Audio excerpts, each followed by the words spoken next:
focus that so I can see I got my notes there. Yeah, I've got a little lead chart here that gives me notes. Sorry that I don't know this all off the top of my head. All right, I'm not a genius. I wish I was. I really don't. I feel like that'd be a burden. I think I'm the appropriate amount of intelligent to where like I understand that I don't know everything. Like I know I don't know everything, and it's just like the perfect amount to be like, yeah, people suck, but like I'm also stupid, so it's fine. Like we all work together. All right, slating.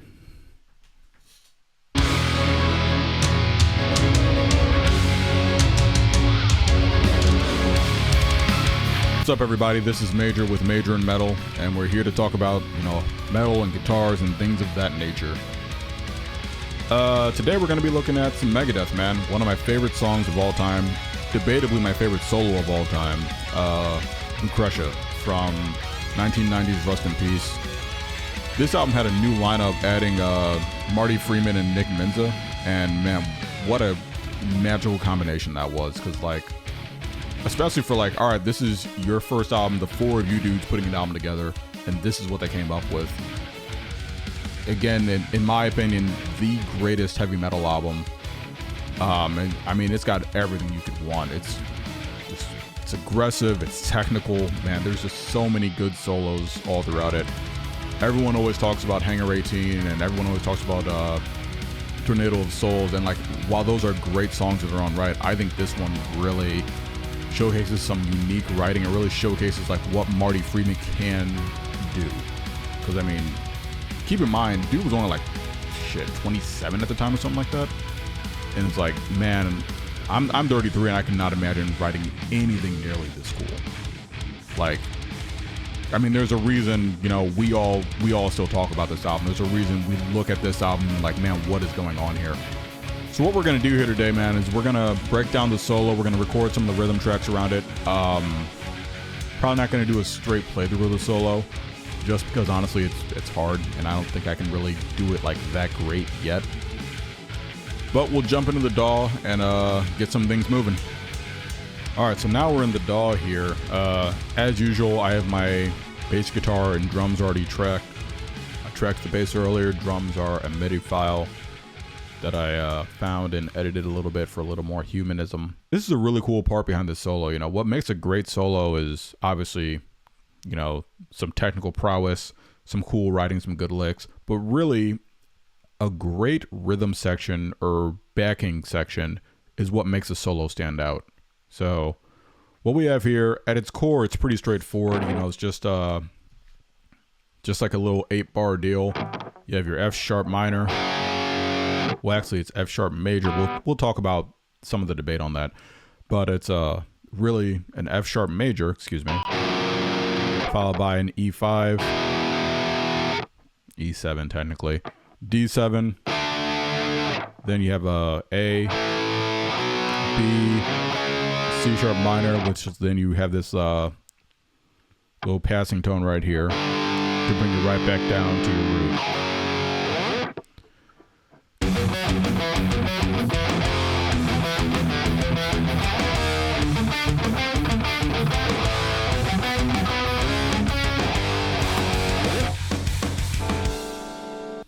We got our main rhythm track there. We're going to quad track this because I insist on quad tracking everything for some reason. I don't know why.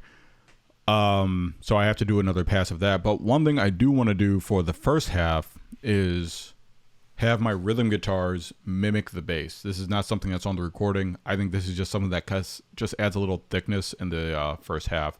So we're going to go ahead and get those tracked real quick.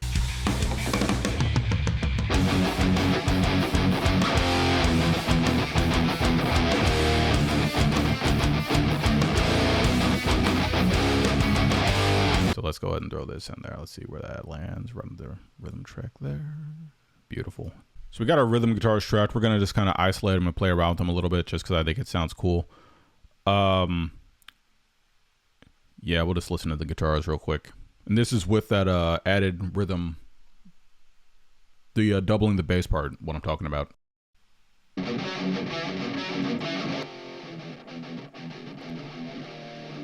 It's nothing crazy, but I think it just adds a little girth, a little thickness to the track.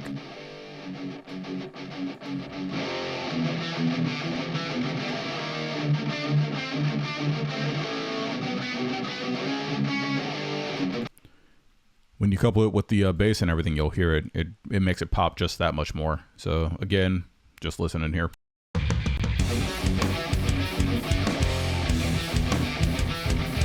See, without it, you're really missing something.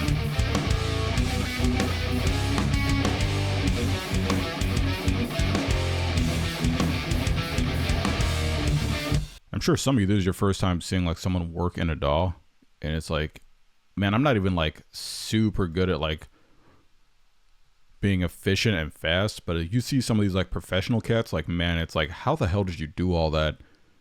You know, you recorded one thing and now the song, you recorded something once and the entire song is done. Like, how did you manipulate that? But either way, we got our rhythm tracks. We're going to be looking at Marty's solo. No shade to Dave. Marty just has a great solo on this, man. So we're not going to do a full playthrough, but we will kind of chunk it and look at little bits and pieces, about 2 bars at a time. Wow, that's wet.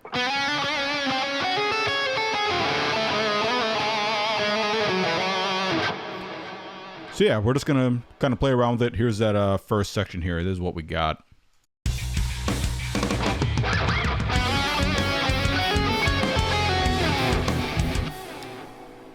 So looking at this opening section here, you can interpret this a couple of different ways. Personally, I'm kind of looking at it like it's more of a C-sharp Dorian, you know?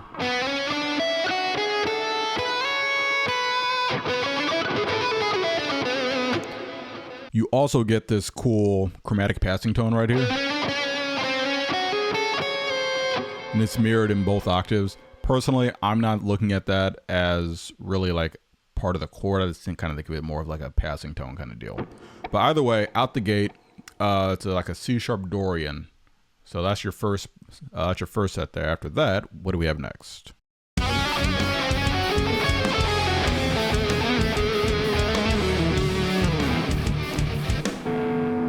So your next 2 bars there, you get this kind of like a D minor over E7 kind of deal. And you can interpret it as really it's just like an E major. But personally, kind of looking at the riff there, we have a... which that's fine. It's like, all right, that's pretty clearly an E. But what makes it important is how much it really jumps onto this F sharp to give us a new key center. I really feel like the lick is dancing around that F sharp as opposed to using it just to get us to our next chord. So for my money, I think we have a D minor over E7.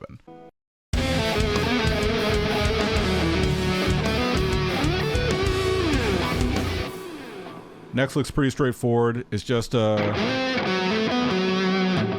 root 3/4 root.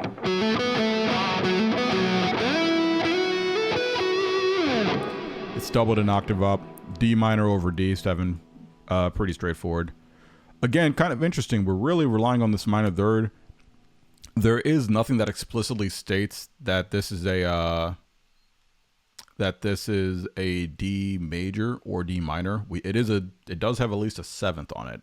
However, if we are assuming we are in the key of F sharp, it should be a D major.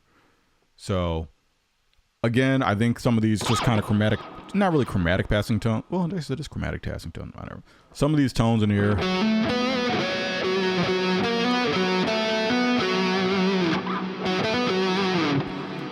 Kind of, it's real minor pentatonic, you know, real minor pentatonic-y. But again, I'd call it a D minor over D7. Maybe I'm overanalyzing it, but that's the cool part about theory, man. It's called music theory for a reason. It's not music fact, you know. It's like, hey, this is my interpretation, and that's good enough.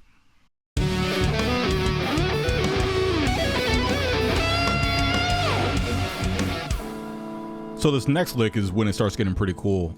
We have a kind of a little bluesy deal. What's nice is we have a F sharp minor pentatonic over our B minor.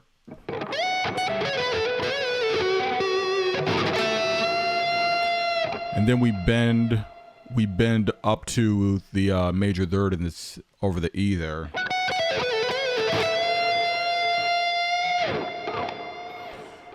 I hated harmonics, but we bend up to an E sharp, so that way we get our C sharp major arpeggio there, because we resolve to a C sharp. You know, you have a...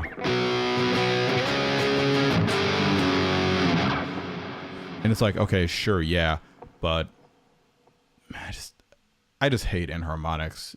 You know, yeah, it's an E sharp, whatever. Rolling forward, we start getting into some of the pretty cool parts of this solo. This is where it gets challenging. This is where it's like, all right, now it's difficult. This is actually my favorite lick in the entire solo right here.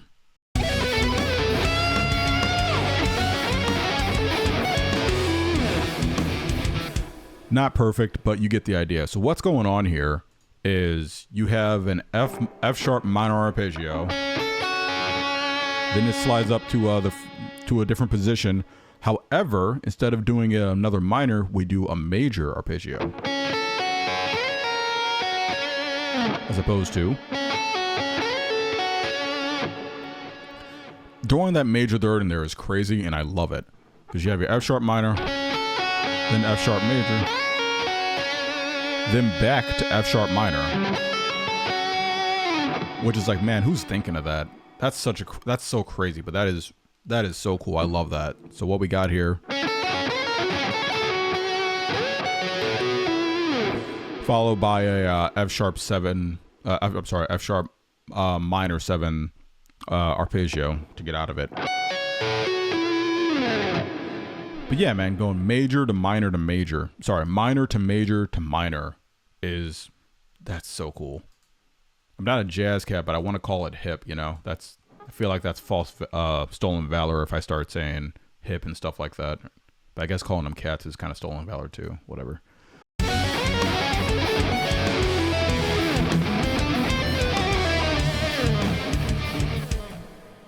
So this lick right here,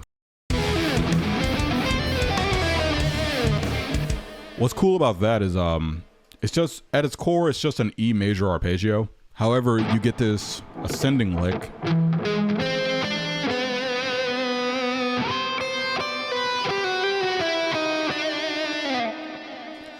So what's really cool about this is your ascending lick is a E augmented arpeggio, which is like, yeah, man, who's using augmented arpeggios everywhere? Not a lot of people.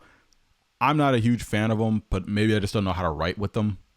Maybe I need to be a better guitarist. That's fine. But what's really cool here is some of the you kind of mimic what was done in the previous time the E came up. You know, previously I said it was a D minor over E7. That's a fair interpretation. However, when you look at it under this light, you have this same deal here.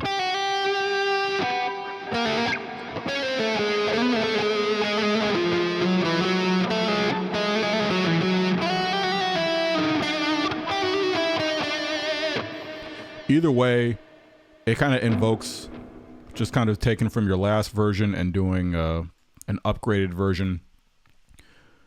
You could argue that the initial one that I called a D minor is also an E augmented. There's some room there. It's not the strongest argument, I think. But again, this is why it's called theory and not fact. That's just my opinion. All right, so going forward, we have another really cool lick here. It's kind of like a... I don't know if it's hybrid picked. I can't hybrid pick, at least not well enough to perform it. But it's over this B minor. You get a really cool lick here. So let's take a look at that.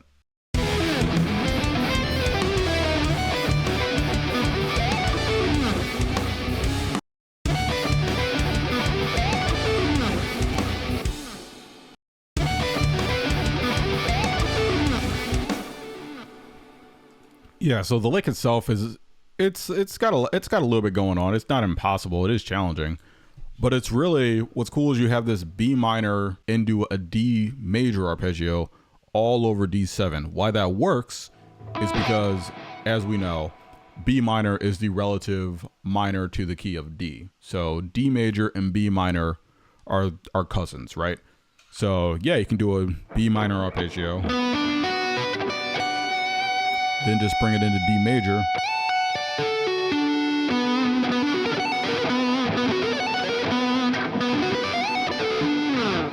And that's really cool. Like I said, it starts with your B minor, goes into D major, and that's all over that D7 chord.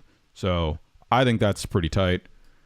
These are the reasons why this is my favorite solo from this band, my favorite solo from the album, and one of my favorite solos of all time. There's just so much cool shit in here.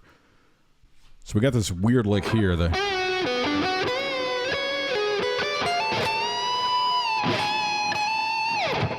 So what it really is, what's really happening here is you have a B minor. You play like a B minor arpeggio.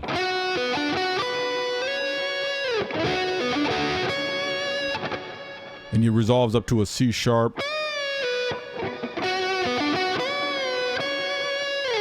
Followed by another arpeggio, but this is a G sharp fully diminished arpeggio, which is really nice.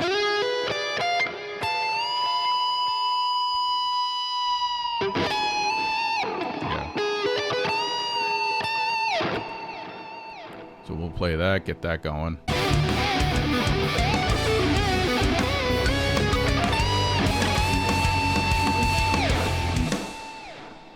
You get your B minor that brings up to the C sharp. Then you have your G sharp fully diminished, which resolves to our thirds. We've been talking about how it resolves to the third. I might have misspoke earlier. It resolves to an A natural, the minor third in the key of F sharp.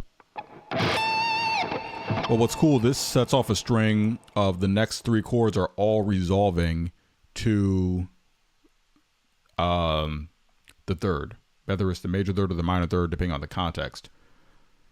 So let's just go ahead and get this one tracked.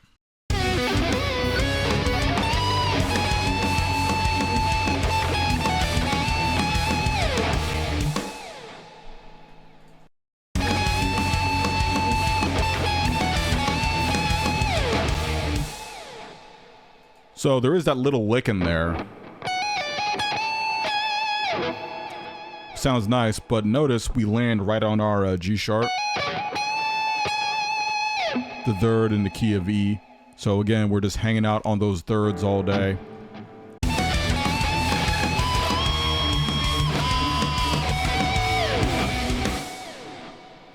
So let's just listen to this a little bit and we'll see how it just keeps landing on the third over and over again. The third of F sharp, G sharp, third of E. And finally we land on that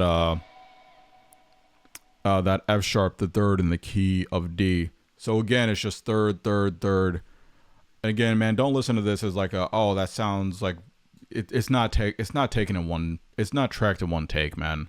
You're gonna hear the cuts. Like I'm not trying to put this out as like watch me play this solo. It's like we're just taking this section by section, and you're seeing me do it in real time. So yeah, it sounds kind of weird, but this is what happens when you don't play it straight through.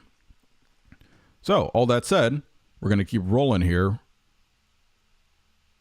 So we get a really cool thing here. We get this this weird lick like a. So what's cool here is this is what's called a tetrachord. A lot of people, this is kind of a weird concept, but essentially a tetrachord is any four notes within a key that starts between your root and the fourth above that. You know, so in this case, we have a C sharp here. So this the tetrachord for this would be C sharp, D sharp, E, F sharp. This can be applied to any chord, any key. Again, it's just whatever your root of that lick or that chord or whatever it is. You have a span of four notes, you know, up a fourth. Those four notes make up your tetrachord. Jesus Christ, those four notes make up your tetrachord. So the lick here is really cool because this is all over a C sharp tetrachord.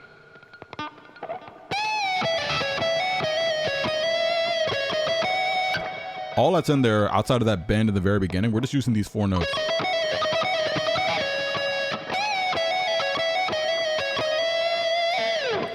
Which is pretty cool. Again, that's kind of like a weird concept. Not a lot of people really use that one. But yeah, there you go. That's something. So that's called a tetrachord there.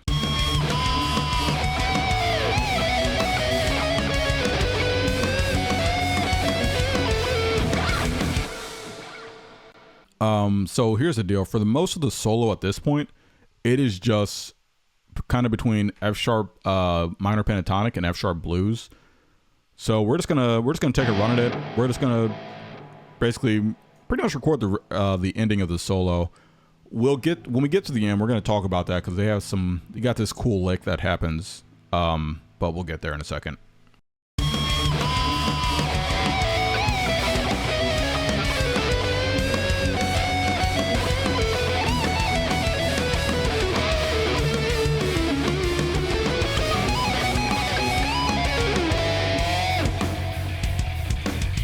So the last two bars, you have this really cool blues, sorry, not blues. You have this really cool B Dorian lick that happens here.